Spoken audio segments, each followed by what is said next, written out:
va parler sur le trouble psychocomportementaux. Donc, professeur Gnabdjili, il a déjà parlé de côté non pharmacologique. Et moi, je vais insister quand même sur le côté pharmacologique. Mais avant, depuis le début de ce congrès, on parle de ce croisement entre la neurologie et la psychiatrie. Et justement, les démences, ce sont des pathologies neurologiques vu le substratum neurolésionnel, les lésions anatomopathologiques bien identifiées, le phénotype, les troubles cognitifs. Mais aussi, ce sont des pathologies psychiatriques vu le mode d'entrée inaugural des démences psychiatriques, la modification progressive de la personnalité, l'impact psychique pour le malade, la qualité de vie, l'impact pour les dents aussi, ce qui a été rapporté par professeur Gnabdjili, et bien sûr, on a une prescription quand même assez élevée de psychotropes. Donc, les symptômes psychocomportementaux de démence, ça a été défini par l'Association internationale de psychogériatrie comme des distorsions de la perception, du contenu de la pensée, de l'humeur, du comportement.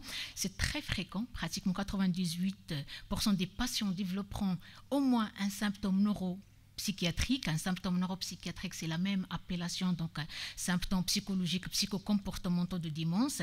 Ils sont fréquents, fluctuants, présents à tous les stades de la maladie. Leur typologie parfois varie selon le trouble neurologique sous-jacent. Parfois, donc la maladie à cours de vie, on va voir des hallucinations visuelles plus et des épisodes dépressifs.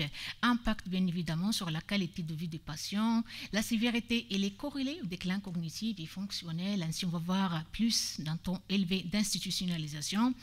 Les conséquences sur la santé mentale des aidants, épuisement physique et psychologique.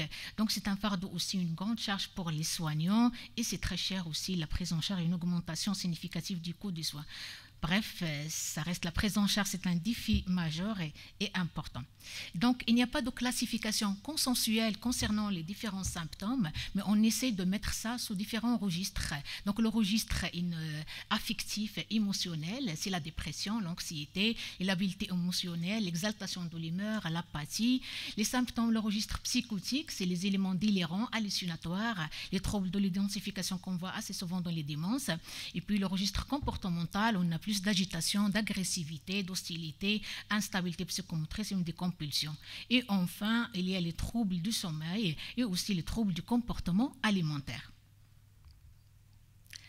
Alors, les éléments, les symptômes psychocomportementaux sont pratiquement présents dans les différentes pathologies neurodégénératives, dans la maladie d'Alzheimer, mais dans les autres aussi, la maladie à cours de Lévy, la démence frontotemporale et même les autres pathologies neurodégénératives. C'est assez fréquent. Vous voyez, dans la maladie d'Alzheimer, on a pratiquement les symptômes de tous les registres, donc affectifs, psychotiques, troubles de comportement et même troubles de sommeil. Alors, la prévalence, oui, il est dans toutes les pathologies neurodégénératives, ça on le sait bien, mais on sait aussi que ce sont des symptômes qui s'installent bien précocement quand même au cours et aussi ils s'aggravent au fil du temps, au cours de l'évolution de la maladie neurodégénérative. Ainsi, par exemple, dans la maladie à cours de Lévy, on va voir des stades, on va voir les symptômes qui s'installent très précocement, d'accord, vous voyez, et aussi dans la démence frontotemporale, variant comportementale, on voit l'installation à un stade préclinique, donc pratiquement une phase prodromale, on voit déjà qu'il y a des symptômes neuropsychiatriques, des symptômes comportementaux et psychologiques. Et bien sûr, ce sont des symptômes qui s'aggravent au fil du temps au cours des années. Alors, pour l'évaluation de ces différents symptômes, il y a plusieurs évaluations, plusieurs échelles qui sont adaptées. Il y a l'inventaire neuropsychiatrique, c'est le plus complet, c'est long, c'est un peu difficile pour la cotation, mais il semble quand même que c'est l'évaluation globale des différents symptômes neuropsychiatriques. Donc, il évalue le côté psychotique, émotionnel, troubles de comportement. Il y a aussi des échelles qui sont spécifiques, qui ciblent certaines dimensions de ces troubles-là, à savoir donc l'échelle de Cohen pour l'agitation, qui va essayer d'évaluer la sévérité de l'agitation, l'échelle de Cornell pour évaluer la dépression chez les patients avec démence, parce qu'il y a la GDS, donc l'échelle de dépression gériatrique, qui est adaptée pour évaluer la dépression chez le sujet âgé, mais là c'est plutôt pour adapter, c'est très adapté pour évaluer la dépression chez les patients avec démence, parce que là aussi c'est des profils différents. Et puis l'anxiété qu'on peut évaluer également par d'autres échelles adaptées et l'apathie. Quand même, avant de parler de la prise en charge, il faut parler je dois quand même décrire un petit peu les différents symptômes. On va commencer par la dépression, c'est très fréquent. La prévalence de la dépression dans les démences est à peu près 16%. Dans la maladie d'Alzheimer, elle est très élevée, ça peut aller jusqu'à 85%. La dépression, peut précéder de plusieurs années le déclin cognitif. Et donc là, c'est toujours la question, est-ce que c'est prodromal, c'est un facteur de risque? Et maintenant, on sait très bien que le premier épisode dépressif qui s'installe après 50 ans, ça augmente le risque relatif d'avoir une évolution dimensionnelle de 2 jusqu'à 4. Donc là, tout patient qui fait pour la première fois un épisode dépressif après 50 ans, quand même, il faut se méfier, il faut avoir en tête qu'il y a un risque d'évolution dimensionnelle. Il est aussi fréquente au début d'évolution de la maladie. L'étiologie, il est bien évidemment multifactorielle. Parfois, c'est la prise de conscience douloureuse des troubles cognitifs, du déclin, la détérioration cognitive. Il y a aussi le côté neurologique, donc la localisation des lésions neurodégénératives au niveau du système limbique. Il y a exacerbation d'une vulnérabilité thymique déjà antérieure pour quelqu'un qui a déjà des antécédents de dépression. Là aussi, c'est une vulnérabilité psychologique à faire plus de la dépression. Quand même, le tableau clinique peut être variable. On peut avoir des dépressions avec des manifestations masquées, manifestations aussi hostiles et fréquentes chez le sujet âgé. Donc le sujet âgé, on va le voir qu'il va exprimer moins la tristesse, mais parfois il va être irritable, il va être agressif, il a tendance à l'hostilité. Et aussi parfois le masque somatique, on dit chez le sujet âgé, parfois il y a beaucoup de plaintes somatiques, le masque somatique.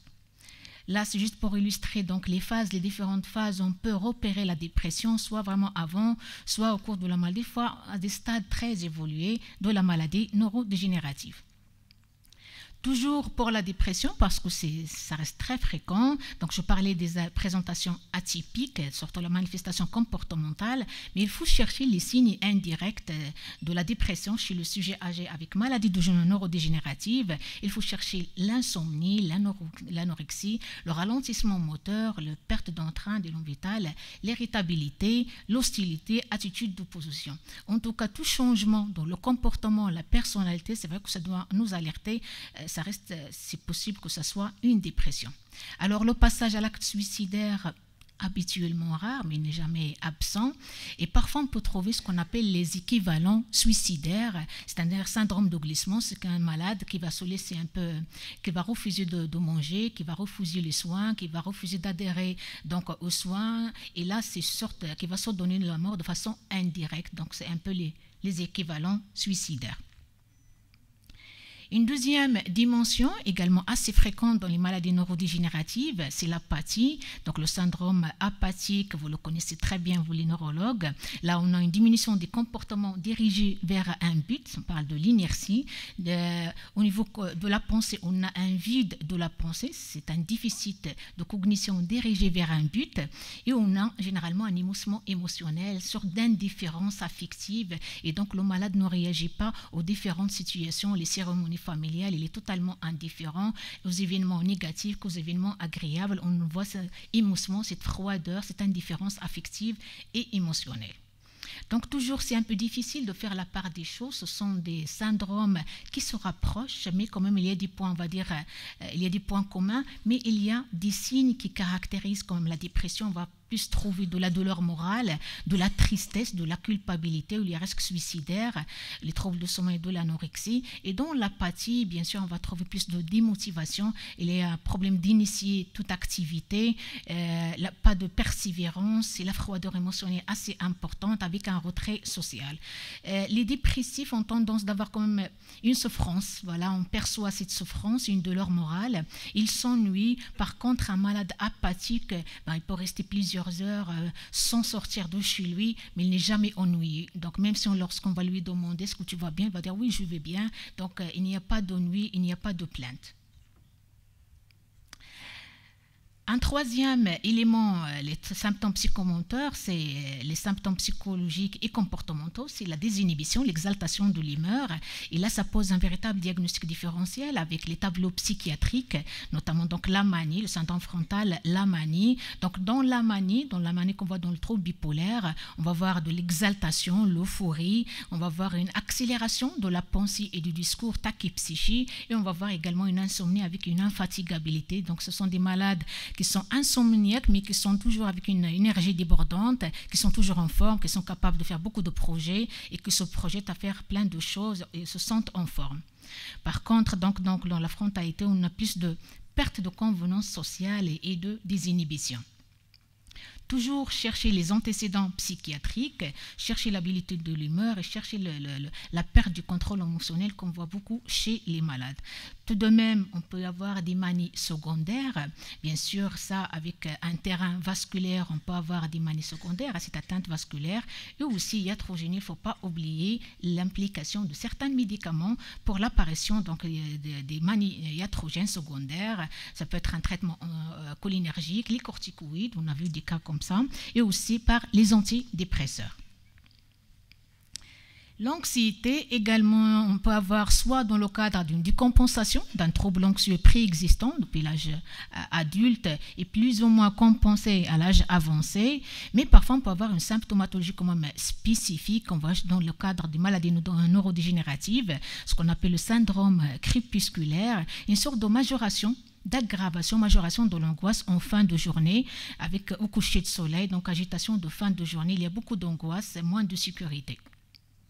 Le syndrome de Godot, c'est un peu les malades patients adhésifs, ce sont des malades qui sollicitent de façon permanente, insistante les dents, ce qui est source finalement d'épuisement important de les dents, donc ils ne s'arrêtent pas de demander, de le solliciter à chaque fois et pour n'importe quoi.